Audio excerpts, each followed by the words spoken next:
3 nurses vanished during their late-night shift at the hospital, leaving their mothers and the entire staff traumatized and desperate for answers. But 6 months later, a sewer maintenance worker finds something shocking lodged inside a drainage pipe, a discovery that would change everything and reveal the horrifying truth behind their disappearance. The morning light filtered through the curtains of Marcia Langston's kitchen as she paced back and forth, her cell phone pressed against her ear. The steam from her untouched coffee swirled upward in the still air of her Millhaven home. It had been exactly 6 months since her daughter Freya disappeared without a trace, along with her 2 best friends, Kiara Mendes and Callie Huang. "I still can't believe we're dealing with a water problem on top of everything else," Marcia sighed into the phone. "My shower this morning was just brown sludge." "Same here," replied Isabel Mendez, her voice tired from months of worry. "The whole neighborhood's affected. Li Hua had to cancel her morning appointments at the clinic because they can't sterilize equipment properly." Dr. Li Hua Huang, the 3rd mother on their 3-way call, spoke up. "The hospital administrator called me at 4 a.m. about it. Something about a major blockage in the municipal system. Public Works has been working on it since last night." The 3 women had formed an unbreakable bond since their daughters vanished. Before the disappearance, they had been casual acquaintances through their daughter's friendship, but grief and uncertainty had forged them into a support system that none of them could now imagine living without. Their children, the 3 young nurses, had been inseparable since they'd all gotten jobs at Meadow Ridge General Hospital after nursing school.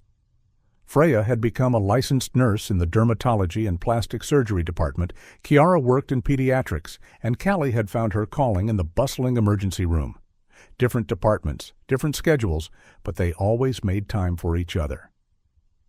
"Detective Rourke promised he'd call if there was anything new," Li Hua reminded them. "The police haven't stopped looking." As if summoned by the mention of his name, Marcia's phone buzzed with an incoming call.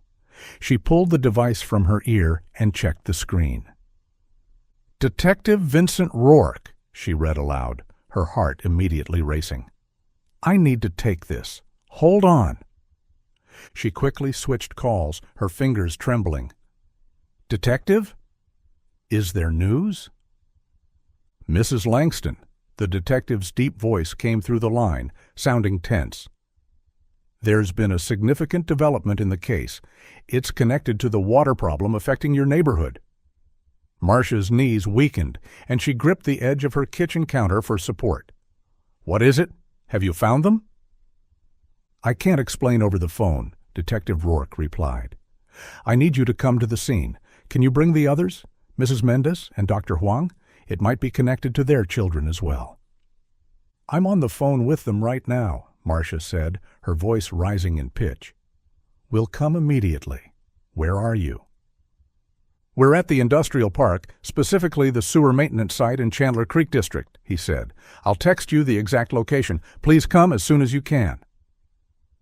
After the detective hung up, Marcia quickly switched back to the call with her friends. "That was Detective Rourke," she announced, her voice trembling. "He says there's a significant update with the case, and it's connected to the water problem. He wants us to meet him at the Chandler Creek Industrial Park at the sewer maintenance site." "The sewer?" Isabel repeated, confusion evident in her voice. "What could that possibly have to do with our daughters?" "I don't know," Marcia replied, already grabbing her car keys from the hook by the door. "But he sounded urgent. He's sending the exact location to my phone." "I'm leaving now," Li Hua said decisively. "I'll meet you both there."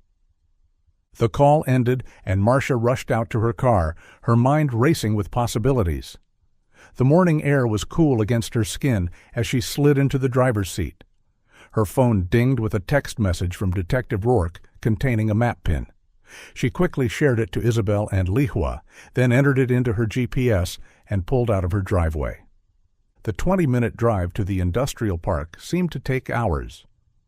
Marcia's knuckles were white on the steering wheel as she navigated through Millhaven's morning traffic. When she finally arrived at the location, she saw several police vehicles and a public works truck parked around what looked like an excavation site. Yellow crime scene tape cordoned off a large area where workers in coveralls were gathered around a large pipe that had been unearthed from the ground. As Marcia parked and stepped out of her car, she spotted Isabel pulling in beside her. They exchanged a worried glance before walking together toward the scene. Lihua arrived moments later, joining them at the edge of the taped-off area. Detective Vincent Rourke, a tall man with graying temples and perpetually tired eyes, spotted them and motioned them over. He lifted the tape for them to duck under. "Thank you for coming so quickly," he said grimly. "There's something you need to see." He led them closer to where several officers were photographing items laid out on the muddy ground. As they approached, Marcia's breath caught in her throat. Spread out on the ground were 3 sets of nurse scrubs, 1 pink, 1 blue, and 1 green, along with pairs of white nursing shoes. They were caked with mud and stained with what looked disturbingly like blood, but they were unmistakably the type worn by hospital staff. "Oh my God," Isabel whispered, her hand flying to her mouth. Detective Rourke gestured to a sewer worker standing nearby. "Mr. Jensen here was investigating the cause of the water backup that's been affecting your neighborhood since last night. When his team located the blockage and began clearing it, they found these." The worker, a middle-aged man in mud-splattered coveralls, nodded solemnly. "Never seen anything like it in 20 years on the job. The uniforms were all bundled up tight with surgical tape and steel wire made into a ball that got wedged right in the main junction pipe. Caused a massive backup all the way to the hospital district." Detective Rourke turned to the 3 mothers. "We need you to tell us if you recognize these items. Could they belong to your daughters?" Marcia stepped forward first, her legs unsteady.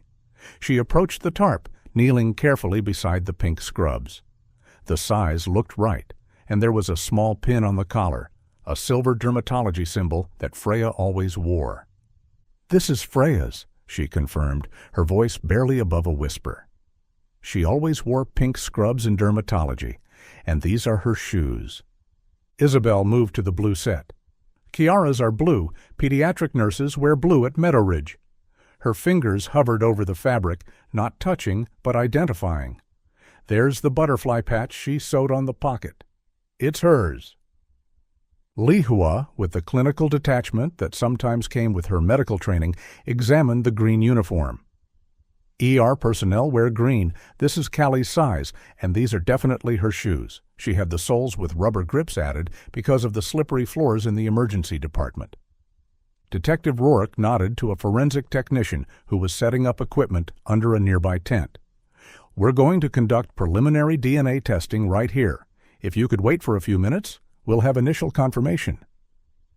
The mothers were led to a police vehicle where they could sit while the forensic team worked. The wait was excruciating, with each woman lost in her own thoughts. Marcia stared at the excavation site, watching as more officers photographed the pipe and the surrounding area. After what seemed like an eternity, Detective Rourke approached them again. His expression told them everything before he spoke. "The preliminary tests confirm it. DNA from all 3 uniforms match the samples you provided when your daughters went missing," he said quietly. "Given the condition of the fabric and how little the colors have faded, we don't believe they've been in the sewer system for the full 6 months. This is recent evidence."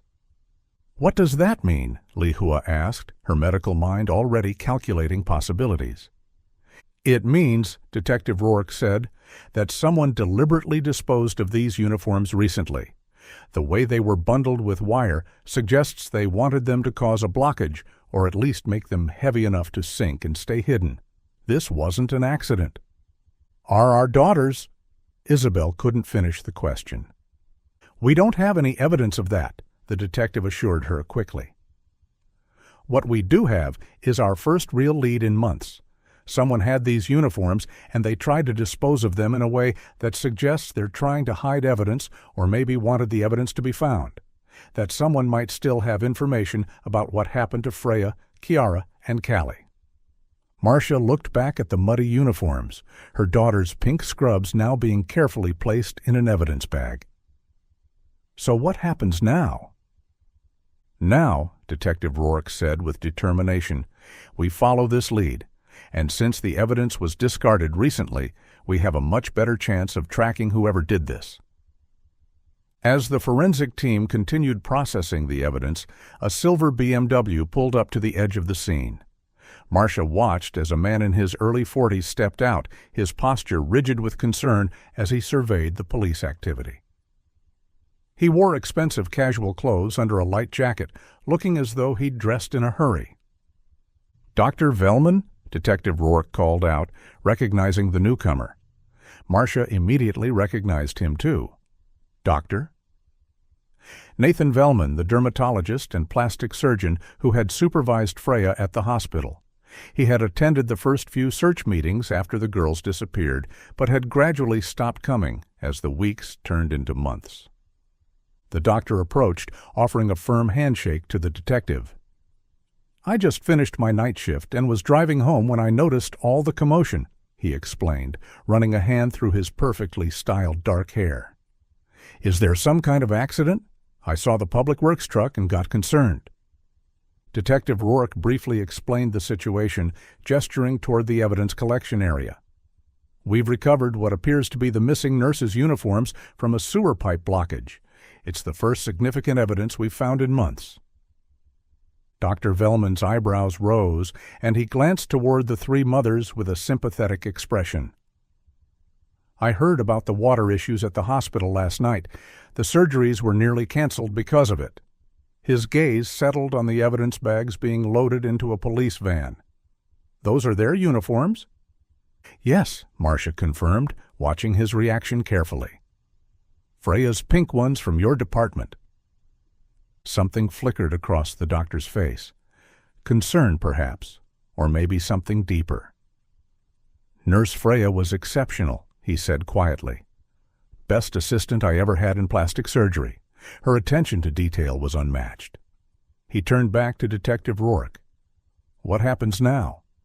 Does this change the investigation?" "With this evidence, we're upgrading from a missing persons case to a potential criminal investigation," the detective explained. "We'll be reviewing CCTV footage from businesses near the sewer access points and interviewing hospital staff again." Dr. Velman nodded thoughtfully. "That seems like the logical approach, though I personally only work night shifts at Meadow Ridge now." He glanced at his watch. "During the day, I run my own private practice. I actually just finished my night shift and have patients waiting this afternoon." Detective Rourke pulled out a small notebook. "We'd like to speak with you again as part of our follow-up interviews. Would you be available at the hospital during your shift, or should we schedule something at your private practice?" "Either works, Doctor," Velman said, reaching into his pocket for a business card. "Here's my clinic information. Perhaps we could arrange a separate time. My schedule is quite packed with patients." As they talked, a news van pulled up to the scene, and reporters began unloading equipment. Dr. Velman's demeanor suddenly changed. His shoulders tensed, and he began glancing repeatedly at his watch. "I should really be going," he said, taking a step back. "I need to get some rest before my afternoon appointments.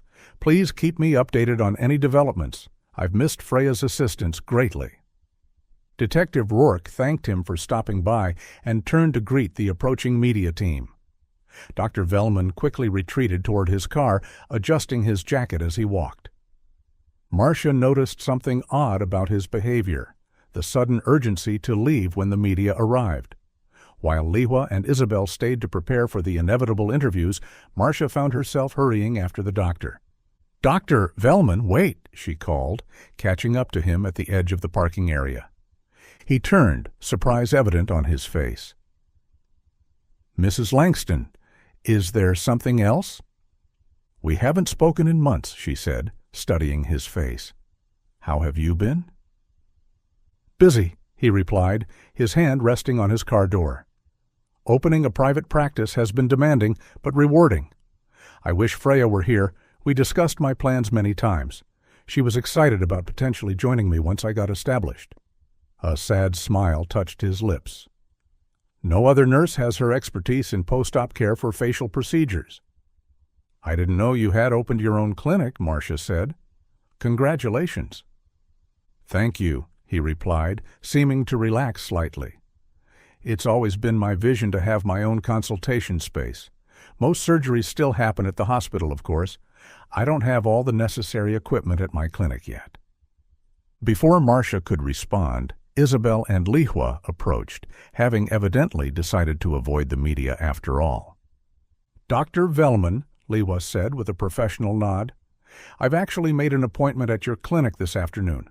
I have a patient who might need plastic surgery, and I wanted to discuss the case with you." "Ah, doctor. Huang, yes," he said, recognition flickering in his eyes. "I have you in my schedule. 2 o'clock, correct?" "That's right," she confirmed. The doctor maintained a polite smile, but Marcia noticed how his fingers tapped restlessly against his car door. "I apologize, but I really must go. It was a long night, and I need to rest before continuing work this afternoon." He nodded to them collectively. "I'll see you this afternoon, Doctor. Huang." As he drove away, Marcia turned to Lihua. "Where exactly is his new clinic?" Lihua looked surprised by the question.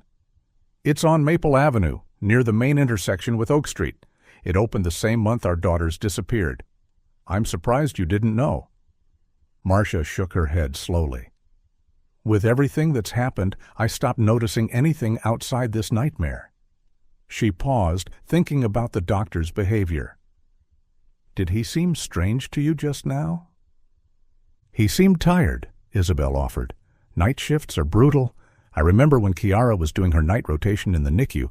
She was like a zombie."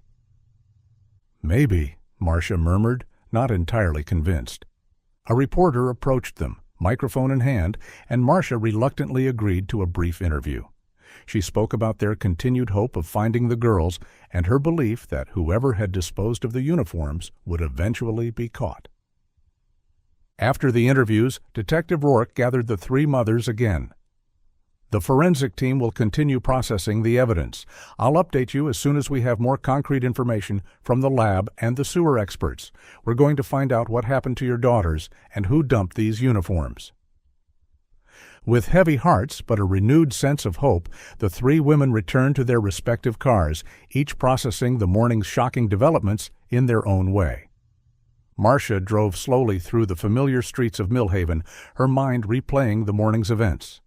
The image of Freya's mud-stained pink scrubs kept flashing before her eyes. Those uniforms had been a source of such pride for her daughter, the tangible symbol of her hard work through nursing school and her achievement in landing a position at Meadow-Ridge General. As she approached a traffic light at the main intersection, something caught her eye. On the corner stood a modern-looking building with a tasteful sign that read, "Velman Aesthetic Medicine." The parking lot was empty except for a single silver BMW, Dr. Velman's car. "He said he was going home to rest," Marcia murmured to herself, slowing her car as the light turned red. Through the building's large front windows, despite the darkened interior, she could make out silhouettes. Dr. Velman appeared to be engaged in an intense conversation with another man. The doctor's body language was agitated. He was gesturing emphatically, at one point reaching toward the other man's face. The stranger violently swatted the doctor's hand away, his posture aggressive. Marcia watched, transfixed by the confrontation playing out like a silent movie through the clinic's windows. Whatever they were discussing, it was clearly making Dr. Velman upset. A sudden blaring horn from behind made her jump in her seat. Glancing up, she realized the light had turned green, and the driver behind her was impatiently demanding she move. Flustered, Marcia pressed the gas pedal and continued through the intersection, her eyes darting to the rearview mirror as the clinic disappeared from view. What was that about? She wondered aloud, gripping the steering wheel tightly. The doctor had seemed perfectly composed at the crime scene, if a bit evasive. What could have transpired in the short time since to cause such an intense confrontation? Marcia drove one more block before making a sudden decision. At the next chance, she performed a cautious U-turn and began heading back toward the clinic. Logic told her it wasn't her concern, but she couldn't shake the urge to ensure the doctor was safe and unharmed, and after 6 months of helplessness in the search for her daughter, any anomaly seemed worth investigating. As she approached the clinic again, she was surprised to see both doctors. Velleman's BMW and a motorcycle she hadn't noticed before pulling out of the parking lot. The motorcycle, a sleek black sports model, pulled ahead quickly while the doctor's car followed at a more sedate pace. "At least he's okay," Marcia muttered, relieved that the confrontation hadn't escalated to physical violence. Still, as she continued on her usual route home, coincidentally the same direction the two vehicles had taken, curiosity tugged at her, urging her to keep an eye on where they were headed. She remembered that doctor. Velleman lived in an upscale residential neighborhood not far from this area. Years ago, when Freya had first started working in his department, there had been a celebration at his home after a particularly challenging surgery had gone well. Marcia had dropped Freya off at the house, a modern architectural showpiece with expansive windows and a perfectly manicured lawn. She recalled picking Freya up later that evening and accidentally witnessing a moment between her daughter and the doctor. He had winked playfully at Freya, causing her to blush. For weeks afterward, Freya had seemed infatuated, though she'd refused to discuss it with her mother. Eventually, whatever it was had seemed to pass, and Freya had returned to her usual self. Now, as Marcia followed at a discreet distance, she noticed that Dr. Velleman didn't take the turn toward his neighborhood.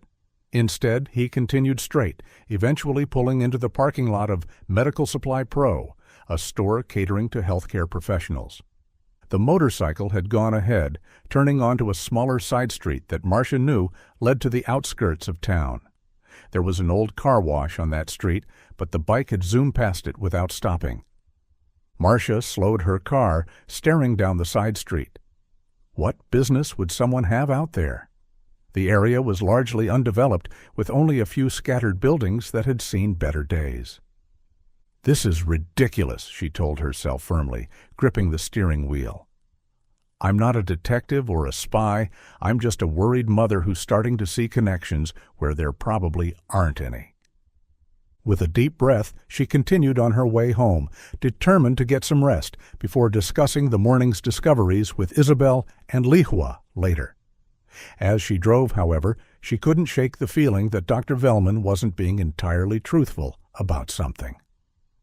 The route home took her past the hospital where Freya had worked. Meadow Ridge General stood tall and imposing against the midday sky, its windows reflecting the sunlight.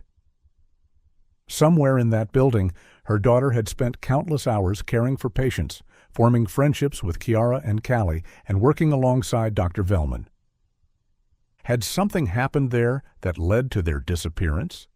Marcia had asked herself that question countless times over the past 6 months. Today was the first time they'd found any significant clue, and it had been literally dredged up from the sewers beneath the town. As she finally pulled into her driveway, Marcia felt the emotional weight of the morning settling over her. The discovery of the uniforms brought both hope and dread. Hope that they might finally learn what happened, and dread about what that truth might be. The familiar scent of coffee filled Marcia's kitchen as she waited for the pot to finish brewing. After the morning's emotional roller coaster, she needed the caffeine to clear her head. She poured herself a steaming mug and settled at her computer, opening her Messenger app, hoping to find some communication from Isabel or Lihua. But they were likely as emotionally drained as she was and taking time to process everything. Marcia switched to her email, hoping for any updates from Detective Rourke. She refreshed the page, and this time a new message popped up from him. Her heart skipped a beat as she quickly clicked it open. "Mrs. Langston," the email began, "I wanted to update you on a significant development. Our forensic team found partial fingerprints on the steel wire used to bundle the nurse's scrubs. We've run them through our database and identified a match. Marcus Deeks, a known gang member with a prior arrest for armed robbery at a convenience store 3 years ago. There are currently multiple arrest warrants issued for him. We're treating him as our primary suspect and will be attempting to locate him at his last known address. I'll keep you informed of any further developments." Marcia read the email twice, her coffee forgotten as she processed this new information. A name. Finally, a name connected to her daughter's disappearance. Curious, she opened her web browser and searched for Marcus Deeks Millhaven. The search returned several results, including a news article about the convenience store robbery. She clicked on it and found a mugshot of a man in his 30s with extensive tattoos covering his face and neck. His eyes were hard, his expression defiant as he stared into the camera. She studied the image carefully, trying to recall if she'd ever seen this man before. Could this be the person who was arguing with Dr. Velman earlier? She hadn't gotten a clear look at the man's face through the clinic windows, and she certainly hadn't noticed any distinctive tattoos. Besides, it seemed highly unlikely that someone like Dr. Velman would associate with a known criminal. "It couldn't be the same person," she murmured to herself. "There's no way." Marcia reached for her phone and dialed Isabel's number. After 3 rings, her friend answered. "Did you get the email from Detective Rourke?" Marcia asked without preamble. "Yes," Isabel replied, her voice tense. "This Marcus Deeks person. I've been thinking about something Kiara told me before she disappeared." "What's that?" Marcia asked, sitting up straighter. In the last few days before she vanished, Kiara mentioned feeling like someone was following her. She said she caught glimpses of a man with tattoos several times near the hospital and around her apartment building. Isabel's voice trembled slightly. That's why she started staying at Callie's place. She felt safer there. Marcia frowned, setting her mug down on the desk. "Freya never mentioned anything like that to me. Did you tell Detective Rourke about this?" "Yes, right after the girls disappeared. The police thought it might be significant, but without any evidence or clear description, there wasn't much they could do." "Did Kiara ever say where exactly she saw this man?" Marcia asked, her mind racing. There was a pause on the line as Isabel seemed to be recalling details. "I remember her mentioning Pine Street near that old car wash. She said she saw him there a couple of times when she was driving to work." Marcia's breath caught in her throat. The old car wash was on the same street where the motorcyclist had turned earlier, the one who had been arguing with Dr. Velman. "Isabel, I saw something strange today," Marcia began, and then recounted her observations of Dr. Velman at his clinic and the man on the motorcycle. "The street with the car wash is the same one you just mentioned." "You think there's a connection?" Isabel asked, sounding skeptical. "Dr. Velman is a respected surgeon. Why would he be involved with someone like Marcus Deeks?" "I don't know," Marcia admitted. "Maybe it's nothing. But the timing feels off, doesn't it? The uniforms turn up in the sewer this morning, and then Dr. Velman suddenly reappears, only to be caught in a heated argument at his clinic after saying he was going home to rest." "Maybe we should tell Detective Rourke about what you saw," Isabel suggested. "I will, but I want to be sure before I start making accusations." Marcia hesitated, then continued. "By the way, did you know that Lihua has an appointment with Dr. Velman this afternoon at his clinic?" "Yes, she mentioned it. Something about a patient consultation." "I think I might go with her," Marcia decided, "just to see the clinic for myself." "You're starting to sound a bit paranoid," Isabel said gently. "Dr. Velman worked with Freya for years. He attended the search meetings at the beginning. Why would he suddenly be a suspect?" "I'm not saying he is," Marcia defended. "But something feels off. Has felt off since this morning when he showed up at the industrial park." There was a long pause before Isabel spoke again. "I'll trust your instincts, Marcia. You've always been more perceptive than me. Just be careful not to see connections that aren't there just because we're desperate for answers." "I know," Marcia sighed. "Maybe I am seeing things that aren't there. But after 6 months of nothing, I can't ignore even the slightest possibility." "I understand," Isabel said softly. "Let me know what you find out." "I think I'll stay home and rest today." This morning took a lot out of me."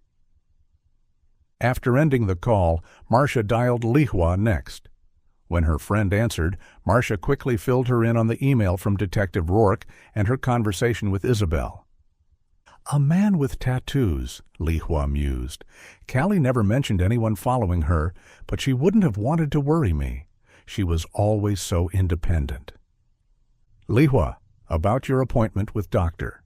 Velman this afternoon. Would you mind if I came with you?" Marcia asked. "Of course not," Li Hua replied. "To be honest, I'm not sure I feel up to driving after this morning. Maybe we could go together?" "I'll wait in the lobby while you have your appointment, and then we can talk about what happened today," Marcia said. "And Li Hua, did you think, Doctor? Velman seemed strange this morning? At the scene?" Li Hua paused before answering. "Doctors are bound by strong ethics and vows, Marcia. Someone with Dr. Velman's reputation wouldn't risk his career doing something illegal or dangerous. He was probably just tired from his night shift, and the man you saw might have been a difficult patient. It happens sometimes." "You're probably right," Marcia conceded, though she wasn't entirely convinced. "What time is your appointment? I'll pick you up." 2:00. "And Marcia, try not to worry too much. Detective Rourke has a solid lead now. Let him do his job."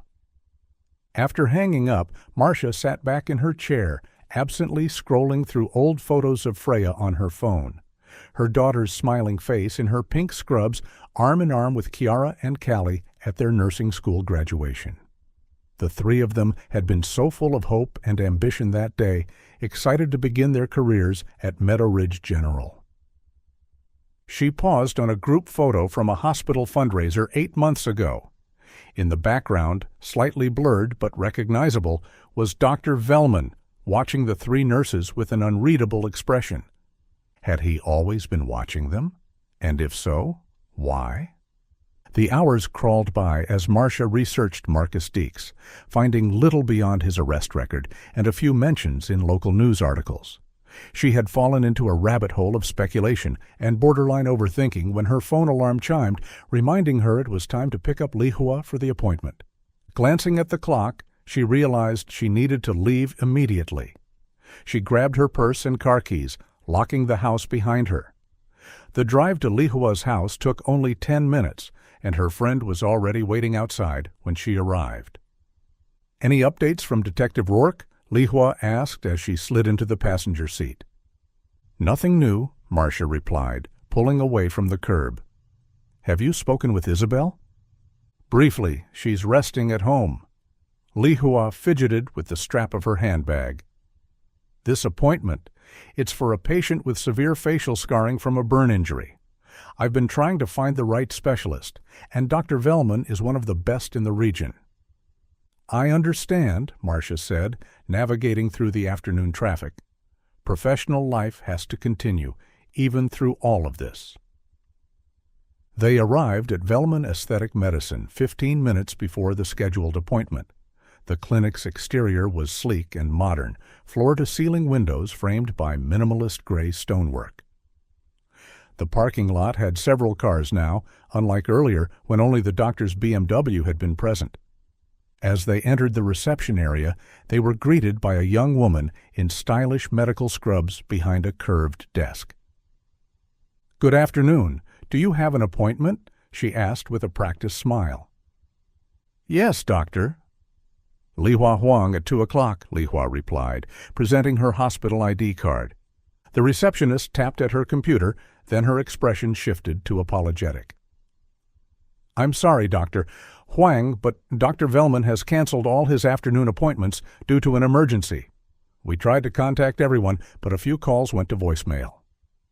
"An emergency?" Li Hua repeated, glancing at Marcia. "Is everything all right?" "I wasn't given any details," the receptionist said, "just instructed to reschedule all of today's patients." "Will he be at Meadow Ridge General Hospital instead?" Li Hua pressed. The young woman shook her head. "I wasn't informed about that. I can reschedule you for tomorrow or early next week, if you'd like." Marcia, meanwhile, had moved toward the large windows overlooking the parking lot. "His car is still here," she observed, pointing to the silver BMW parked in the reserved space. "Has he left already?" The receptionist hesitated before answering. "Dr. Velman is still in his office. He said he would be leaving soon, but asked not to be disturbed." Marcia and Liwa exchanged a look before thanking the receptionist and stepping back outside. As they walked across the parking lot toward Marcia's car, they passed Dr. Velman's BMW. Marcia slowed, her attention caught by something in the back seat. Through the car's window, she could see the back seat was filled with medical equipment, an oxygen tank, what appeared to be monitoring devices, and most notably, a folded portable stretcher. "Liwa, look at this," Marcia whispered, gesturing toward the car. "Why would he have all this equipment in his personal vehicle? Doesn't the clinic have its own medical transport?" Liwa peered through the window, frowning. "That is unusual. Most practices have dedicated vehicles for equipment transport, especially something bulky like a stretcher." "Something doesn't feel right," Marcia said, moving away from the car as another patient approached the clinic. "First the argument this morning, now canceling appointments, but still being here, and all this equipment." "Marcia," Liwa said gently, touching her arm, "I think you might be overthinking things. Put yourself in his shoes. He's a busy doctor who works both at the hospital and his own practice. Maybe there's a perfectly reasonable explanation." They got into Marcia's car, but instead of starting the engine, she sat staring at the clinic building. "Should we wait and see what he's doing, where he's going?" "That's bordering on stalking," Liwa said with concern. "Why don't we go to Isabel's house instead? It would be better to stick together than spending time alone overthinking this situation." Marcia hesitated, then gave a reluctant nod. "You're right. This whole thing is starting to get under my skin." She started the car and pulled up to the intersection, waiting for the traffic light to turn green. In her rearview mirror, she saw movement in the clinic parking lot. Dr. Velman was hurrying to his car, carrying a small case. "Look," Marcia said quietly. "He's leaving now." They watched as the doctor got into his BMW and quickly backed out of his space. He pulled up to the intersection beside them, positioning his car in the lane to their right. From this close vantage point, they could see him clearly through his side window. Dr. Velman was on his phone, oblivious to their presence. His expression was tense, almost panicked, as he gesticulated wildly with his free hand. At one point, he slammed his palm against the steering wheel in frustration. "Please," they heard him exclaim through the partially open window. The next word was faint, but unmistakable. "Dangerous." His expression then softened, changing from anger to something akin to pleading as he continued the call, staring straight ahead and completely unaware of Marcia and Liwa watching him. When the light turned green, Dr. Velman's car accelerated quickly, moving ahead of them into the flow of traffic. Behind them, a car honked impatiently. Marcia, startled from her observations, quickly drove through the intersection. Without consciously deciding to do so, she found herself following the doctor's BMW at a discreet distance. "Marcia, what are you doing?" Liwa asked, her voice tinged with concern. "That didn't seem normal to me," Marcia replied, keeping the silver car in sight. "Do you think it was normal?" "We're not going to tail the doctor like some detective movie," Liwa protested. "The nurse said it was an emergency. It's natural for him to be upset or worried in that situation." "This is irrational, Marcia. We should just go to Isabel's place, calm down, and wait for updates from Detective Rourke." Marcia was about to relent when she saw Dr. Velman's car make a sudden turn at an intersection, onto Pine Street, the road with the old car wash that Isabel had mentioned, the same street where the motorcyclist had turned earlier that day. "Liwa, this isn't the way to Meadow Ridge Hospital," Marcia said, easing off the gas as they neared the intersection. "If the doctor had an emergency procedure, wouldn't he be heading there? It's the only hospital in this town." Liwa pulled out her phone and opened a map application. After a moment, she looked up with a frown. "You're right. There's no hospital or medical facility down that road." She hesitated, then added, "Or any residential areas either." That was all the confirmation Marcia needed. She turned onto Pine Street, following Dr. Velman's car at a distance. Neither woman spoke as they left the familiar parts of Millhaven behind, the urban landscape gradually giving way to more industrial, less maintained areas. After about 15 minutes of driving, they found themselves on a rural road bordered by overgrown fields. Ahead, Dr. Velman's BMW pulled into the parking lot of what appeared to be an abandoned building. A weathered sign, partially obscured by untrimmed branches, identified it as Meadowview Clinic. Marcia slowed her car, pulling into a gas station across the street. From this vantage point, they could observe the doctor's movements without being noticed. The black motorcycle they had seen earlier was already parked near the building's entrance. "That's the same bike?" Marcia whispered, as if the doctor might hear them from across the street. They watched as Dr. Velman began unloading equipment from his car, making repeated trips into the dilapidated building. The clinic's windows were covered with dust and grime, and parts of its exterior showed signs of long neglect. "Why would he be performing any kind of emergency procedure in a place like that?" Lihua asked, her professional skepticism finally overtaking her defense of her colleague. "And who's the patient?" "Maybe that man I saw this morning," Marcia suggested. "The one with the motorcycle?" Lihua pulled out her phone. "I'm calling Detective Rourke. This is beyond suspicious now." As Lihua made the call, Marcia took out her own phone and began recording video of the doctor moving equipment into the building. She sent the footage to Detective Rourke and also to Isabel, along with their location. Isabel responded almost immediately. "What kind of motorcycle is that?" Kiara mentioned seeing a distinctive bike following her. Marcia quickly searched online for motorcycle models similar to the one parked outside the abandoned clinic. Once she identified it, she sent the information to Isabel. "That's it," Isabel replied. "That's the bike Kiara described. I didn't think much of it at the time." Lihua finished her call with the detective and turned to Marcia. "They're sending units right away. Detective Rourke says to stay in the car and not approach the building under any circumstances." "Did he sound like he believed us?" Marcia asked anxiously. "He didn't question it at all," Lihua replied. "In fact, he seemed almost like he was expecting something like this. Maybe he had suspicions about Dr. Velman already." They settled in to wait, watching the abandoned clinic for any further movement. The minutes stretched into what felt like hours, though Marcia's phone showed that only 15 minutes had passed since Lihua's call. The distant wail of sirens broke the afternoon quiet. Marcia and Lihua exchanged a look of relief as 3 police cruisers appeared on the horizon, lights flashing. The vehicles pulled up to the abandoned clinic with precision, officers immediately deploying into tactical positions around the building.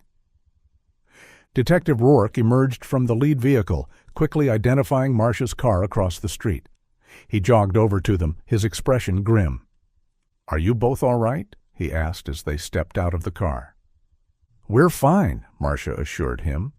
"We just followed Dr. Velman here and called you as soon as we realized something wasn't right." "You did the right thing," he said, glancing toward the clinic. "We've been looking into Dr. Velman since this morning. After we found those scrubs, we reviewed hospital access logs from the past 6 months. There were some irregularities with his badge usage, areas he shouldn't have been accessing, times when he wasn't scheduled to work." "You suspected him?" Lihua asked incredulously. "Why didn't you tell us?" "I couldn't, not without evidence," Detective Rourke explained. "Dr. Velman is highly respected in this community. Making accusations without proof would have been irresponsible." A commotion at the clinic drew their attention. Officers were surrounding the building, weapons drawn. Through a loudspeaker, one officer was ordering the occupants to come out with their hands visible. "I need you both to stay here," Detective Rourke instructed firmly. "This is now an active police operation." He hurried back to join his team, leaving Marcia and Lihua watching anxiously from the gas station parking lot. Minutes later, the clinic door opened. Dr. Nathan Velman emerged first, his hands raised above his head. His pristine appearance from earlier was gone.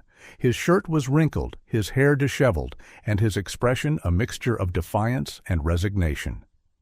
Behind him came another man, taller, more muscular, with faint markings on his face and hands that, even from a distance, looked like the remnants of tattoos, partially removed by burning or laser treatment. Marcia realized this had to be Marcus Deeks. The officers quickly handcuffed both men, leading them to separate police vehicles. Detective Rourke approached Dr. Velman, speaking to him intensely for a moment before the doctor was placed in a cruiser. Then something unexpected happened. More officers emerged from the building, this time accompanying 3 frail-looking women who were being carefully helped toward waiting ambulances that had just arrived. Even from across the street, Marcia recognized them immediately. "Oh, my God," she gasped, clutching Lihua's arm. "It's them. It's our girls." Without thinking, they both ran across the street, ignoring the officer who tried to stop them. Freya, Kiara, and Callie were being carefully loaded onto stretchers, looking severely malnourished and disoriented. Their once vibrant faces were gaunt, their eyes hollow from months of captivity. "Freya!" Marcia cried, reaching for her daughter's hand. Freya's eyes, unfocused at first, slowly registered recognition. "Mom?" she whispered, her voice cracked from disuse. A paramedic gently intervened. "Ma'am, we need to get them to the hospital immediately. They're severely dehydrated and malnourished." Detective Rourke appeared at Marcia's side. "They're alive, Mrs. Langston. All 3 of them. We're taking them to Meadow Ridge General right now." How did you find them so quickly?" Lihua asked, tears streaming down her face as she watched her daughter being loaded into an ambulance. "Once we breached the building, it wasn't difficult," the detective explained. "They were being kept in what used to be the clinic's isolation ward." Marcia pulled out her phone with trembling hands and called Isabel. "Isabel, they found them. They're alive. We're at the old Meadowview Clinic, but they're taking the girls to Meadow Ridge General. Meet us there." Isabel's scream of joy was audible even to Detective Rourke, who nodded in understanding. "You can follow the ambulances to the hospital. I'll meet you there after we secure the scene." As they hurried back to Marcia's car, they could see forensic teams arriving, preparing to comb through the abandoned clinic for evidence. Detective Rourke was already coordinating officers, directing them to different areas of the property. Marcia started her car with shaking hands, pulling out to follow the ambulances that now carried their daughters. As they drove, Lihua called Isabel again, filling her in on what little they knew. Detective Rourke said they arrested Dr. Velman and another man. It must be Marcus Deeks, Lihua explained. They found the girls inside the old clinic. They're alive, Isabel. They're really alive. As they followed the ambulances toward Meadow Ridge General, Marcia tried to process what had just happened. After 6 months of agonizing uncertainty, of imagining the worst possible scenarios, her daughter was alive, wounded, traumatized, but alive. The drive to the hospital seemed both endless and instantaneous. When they finally arrived, the emergency department was already preparing for the incoming patients. The ambulances pulled up to the bay, and medical teams rushed out to meet them, efficiently transferring the 3 young women to waiting gurneys. Marcia and Lihua were directed to a private waiting area, where Isabel joined them minutes later, breathless from running. The 3 mothers embraced, their relief and joy mingled with concern over their daughter's conditions. "The doctor said they'll come update us as soon as they've assessed them," Marcia explained, wiping tears from her eyes. "They're severely malnourished, but they're alive." "What happened?" "Why did Dr. Velman take them?" Isabel asked, clutching Marcia's hand. "I don't know yet," Marcia admitted. "Detective Rourke said he'll explain everything when he gets here." As they waited, hospital staff periodically checked on them, offering water and reassurance. Word had spread quickly throughout the hospital that the missing nurses had been found, and many staff members, some who had worked with the young women, gathered in the corridor outside, anxious for news of their colleagues. A few hours later, Detective Rourke arrived, accompanied by 2 officers. His face showed the strain of the day, but there was unmistakable satisfaction in his eyes as he approached the 3 mothers. "They're being stabilized," he informed them. "The doctors say they'll recover physically with time and proper care." "Can we see them?" Isabel asked eagerly. "Soon," he promised. "The medical team is still working with them, but they assured me you'll be allowed in as soon as possible." "What happened to our daughters, Detective?" Marcia asked, the question they'd all been waiting to have answered. "Why did Dr. Velman take them?" Detective Rourke gestured to the empty chairs. "You should sit down. It's a complicated story, and we're still piecing parts of it together." Once they were all seated, Detective Rourke began explaining what the police had learned through their initial interrogation of Dr. Velman and Marcus Deeks. "From what we've gathered so far, Dr. Velman hired Marcus Deeks through a criminal contact to get rid of the 3 nurses," he explained, his voice grim. "He wanted them to disappear quietly, permanently." "But why?" Li Hua asked, horrified. "That's where it gets complicated," the detective continued. "According to Deeks, he was supposed to kill them, but he couldn't go through with it. Instead, he held them captive in the abandoned clinic, which we've discovered was previously owned by Dr. Velman's father before it closed down 15 years ago." "So they've been there all this time?" Isabel asked, her voice shaking. Detective Rourke nodded solemnly. "In a sealed-off wing that used to be the isolation ward. They've been kept in extremely poor conditions, severely malnourished, and medically neglected. However, they were kept alive." "But why would Marcus Deeks keep them alive if he was hired to kill them?" Marcia questioned. "Leverage," the detective explained. "Deeks has multiple outstanding warrants besides the convenience store robbery. He demanded that Dr. Velman perform illegal facial reconstruction surgery to help him escape law enforcement. He believed a new face would give him a fresh start, a clean identity." "And Dr. Velman refused," Li Hua surmised, her medical knowledge helping her understand the situation. "Exactly," Detective Rourke confirmed. Dr. Velman had been stalling for months, claiming he didn't have the sterile equipment or anesthetics at his private practice, and that performing the surgery at the hospital would expose them both. According to Deeks, the doctor told him, "I wouldn't risk everything for a thug like you." "So the uniforms in the sewer?" Marcia began. "That was Deeks sending a message," the detective explained. He was furious at being strung along.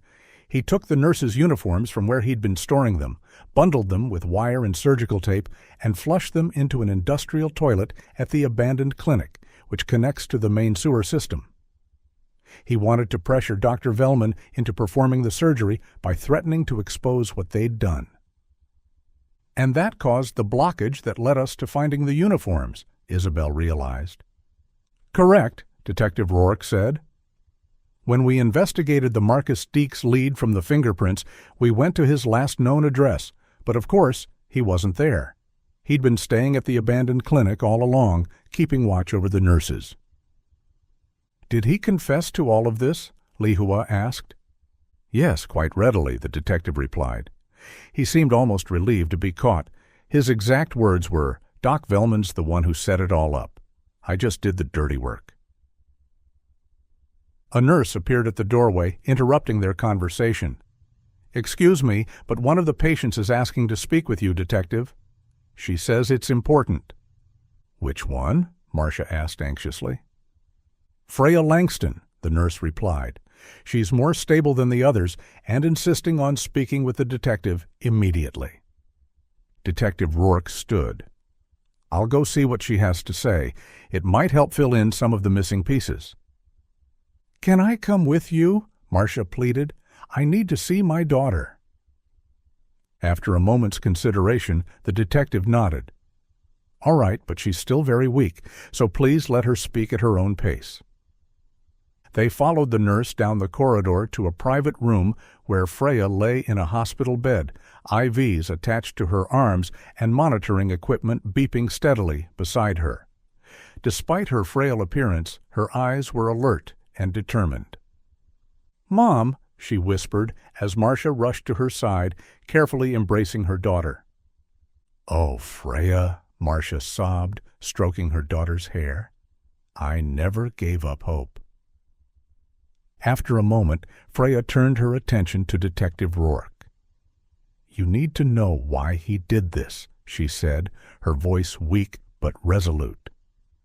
"Take your time," he encouraged, pulling a chair closer to the bed.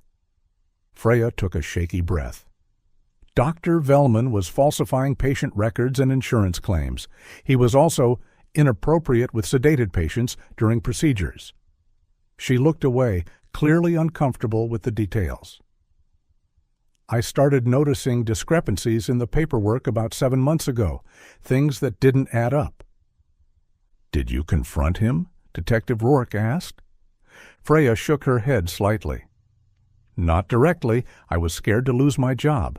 I talked to Kiara and Callie about it first. We decided to gather evidence before reporting him to the hospital administration." "So you were investigating him?" Marcia realized, squeezing her daughter's hand gently. "We were careful, or at least we thought we were," Freya continued. "But he must have found out somehow. One night after our shift, we were all walking to our cars in the hospital parking garage when a van pulled up. The last thing I remember is someone putting something over my face." Detective Rourke nodded, making notes. "That fits with what we're learning. Dr. Velman couldn't risk his reputation being destroyed, so he hired Deeks to eliminate the threat." "Is Kiara okay? And Callie?" Freya asked anxiously. "They're being treated," Marcia assured her. "They're going to be all right, just like you." In the hallway outside, they could hear commotion as more hospital staff gathered, word having spread rapidly that the missing nurses had been found. A different nurse appeared at the doorway. "Excuse me, Detective. Dr. Huang's daughter is awake now and asking to speak with you as well." Detective Rourke nodded. "I'll be right there." He turned back to Freya. "Thank you for this information. It's going to help us build a solid case against Dr. Velman." "There's one more thing," Freya said, her voice growing weaker with fatigue. "The man who kept us, Marcus, he wasn't as cruel as he could have been. He brought us food and water. He even sneaked in medications when Callie developed an infection. I think he was trapped, too, in his own way." Detective Rourke considered this. His cooperation might get him some consideration during sentencing, but he'll still face serious charges for his part in this. As they left Freya's room to check on the other young women, hospital staff approached with questions and offers of support. News cameras had already gathered outside the hospital, and journalists were attempting to get statements from anyone entering or leaving the building. Detective Rourke turned to Marcia. "I need to check on the other victims and then coordinate with my team at the clinic. They're searching Dr. Velman's office here at the hospital as well, looking for evidence of other crimes he might have committed over the years." Isabel approached them from down the hallway, her face streaked with tears of joy. "Kiara's awake. She's asking for me." Marcia embraced her friend. "Go to her. I'll be with Freya." As Isabel hurried to her daughter's room, Lihua joined them, her professional demeanor barely containing her emotional state. "Callie's condition is improving," she reported. "The doctors say she'll need extensive physical therapy, but she'll recover." "They all will," Marcia said with conviction. "They're survivors, all 3 of them." News of the rescue spread rapidly throughout Millhaven. As evening fell, a small crowd of well-wishers gathered outside the hospital, holding candles in a spontaneous vigil of support for the 3 young nurses who had endured so much. Inside, Marcia returned to Freya's room, pulling a chair close to her daughter's bed. She held Freya's hand gently, watching as her daughter drifted into a peaceful sleep for the first time in 6 months. The following days brought a flurry of activity at Meadow Ridge General Hospital. The 3 young nurses were moved to a secure wing where they could recover together, their rooms adjacent to provide comfort in their shared experience while allowing for individual care. Their physical recovery would take time. Months of malnutrition had taken a severe toll on their bodies. But it was the psychological healing that would prove the greater challenge. Hospital psychologists began gentle therapy sessions, helping them process the trauma of their captivity. 1 week after their rescue, Marcia arrived at the hospital to find Freya sitting up in a wheelchair by the window of her room. Though still gaunt, some color had returned to her cheeks, and her eyes held more of the spark that had always characterized her. "Mom," she greeted with a small smile. "Isabel and Lihua are here too. We're all going to meet in Callie's room." Marcia helped wheel her daughter down the hallway to where Isabel and Lihua were already waiting with their daughters. The scene was emotional but hopeful, 3 mothers reunited with their children against all odds. "The doctors say we can probably go home in another week," Kiara announced, her voice stronger than it had been since their rescue. "With home care nurses, of course." "And lots of nutritional supplements," Callie added, her medical knowledge asserting itself despite her ordeal. "Our muscle mass is severely depleted." Detective Rourke arrived a short time later, knocking politely on the open door before entering. "Ladies, I hope I'm not interrupting." "Not at all," Lihua assured him. "We were just discussing the recovery timeline." "I have some updates on the case that I thought you might want to hear," he said, taking a seat that Marcia offered him. "Dr. Velman has been formally charged with multiple felonies, including kidnapping, conspiracy to commit murder, insurance fraud, and several counts of medical malpractice." "What about Marcus Deeks?" Freya asked quietly. "He's cooperating fully," Detective Rourke explained. "In exchange for his testimony against Dr. Velman, the prosecutor is considering reduced charges. He'll still serve time, but his actions in keeping you alive and eventually making the discovery of the uniforms possible will work in his favor." "Has Dr. Velman explained why he didn't just fire us?" Callie asked, the question they'd all been wondering. Why go to such extremes? "According to his statement, it wasn't just about the insurance fraud you discovered," the detective revealed. "His private practice was deeply in debt.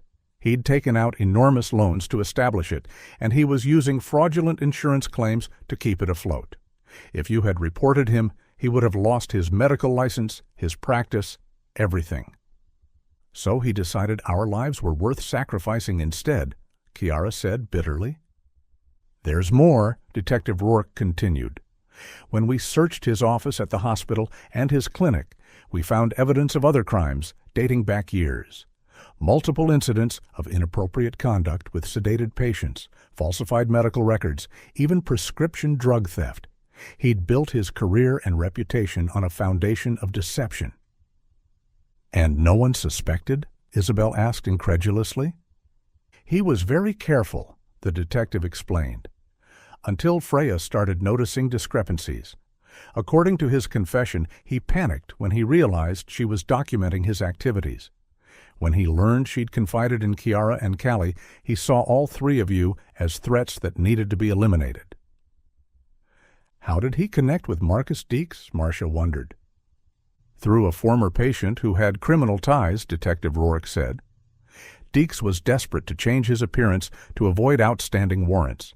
Dr. Velman promised him facial reconstruction in exchange for handling the 3 nurses. But once the deed was done, the doctor kept putting off the surgery, claiming various excuses." The conversation paused as a nurse entered to check on the patients, adjusting IVs and recording vital signs. After she left, Freya spoke up, her voice reflective. "I remember the last day before we disappeared," she said. "I was organizing patient files and found duplicate billing for procedures that hadn't actually been performed. When I mentioned it to Dr. Velman, he brushed it off as a clerical error, but the look in his eyes. I should have known something was wrong." "You couldn't have predicted this," Marcia assured her. "No one could have." Later that afternoon, as the mothers prepared to leave for the day, Freya asked Marcia to stay behind for a moment. "I kept thinking about you," she confessed, tears welling in her eyes. "During the worst times, when I was sure we wouldn't survive, I kept picturing you at home, waiting for me. It gave me strength to hold on." Marcia embraced her daughter carefully, mindful of her fragile state. "I never gave up," she whispered. "Not for a single day." Outside the hospital room, Isabel and Lihua waited, their own emotions barely contained. The three mothers had been forged into an unbreakable unit by their shared ordeal, just as their daughters had drawn strength from each other during their captivity. The hospital administrator offered them their positions back, Lihua shared, when they're ready to return to work. "Do you think they will?" Marcia asked, glancing back toward the room where Freya was now resting. "I don't know," Isabel admitted, "but whatever they decide, they'll have our support." As they walked through the hospital corridors toward the exit, they passed the dermatology and plastic surgery department where Freya had once worked alongside Dr. Velman. The staff there were subdued, still processing the betrayal by their former colleague.